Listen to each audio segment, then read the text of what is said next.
उजनी धरणातून तब्बल 60,000 क्युसेकचा विसर्ग. पंढरपुरात चंद्रभागा दुथडी भरून वाहतीये. जुना दगडी पूल पाण्याखाली गेलाय आणि वाळवंटातील मंदिरांना पाण्याने वेढा घातलाय. पण या अति धोकादायक परिस्थितीत पोलीस प्रशासन काय करतंय? प्रशासनाला एखाद्या मोठ्या दुर्घटनेची वाट पाहायची आहे का? आषाढी वारी नुकतीच संपल्याने पंढरपुरात अजूनही हजारो भाविकांची गर्दी आहे. चंद्रभागेच्या पाण्याचा अंदाज न आल्याने भाविक थेट घाटावर आणि पुराच्या पाण्यात उतरत आहे. तरीही इतक्या संवेदनशील ठिकाणी सुरक्षेसाठी तैनात आहेत फक्त आणि फक्त होमगार्ड्स. पोलीस प्रशासन नेमके कुठे झोपलंय? पंढरपुरात सध्या पुराचा धोका वाढला आहे.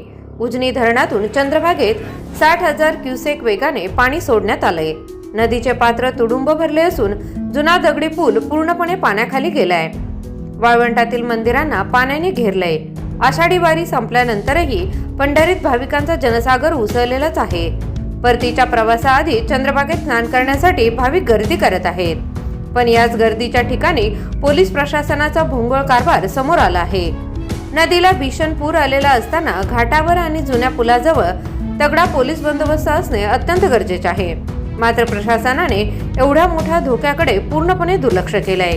हजारो भाविकांच्या सुरक्षेची जबाबदारी फक्त काही होमगार्ड्सच्या खांद्यावर ढकलून मुख्य पोलीस अधिकारी आणि कर्मचारी गायब आहेत.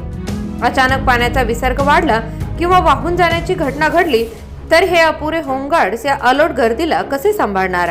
भाविकांच्या जीवाशी खेळणारा हा प्रकार पोलीस प्रशासन तातडीने थांबवणार की अजूनही कानाडोळाच करणार?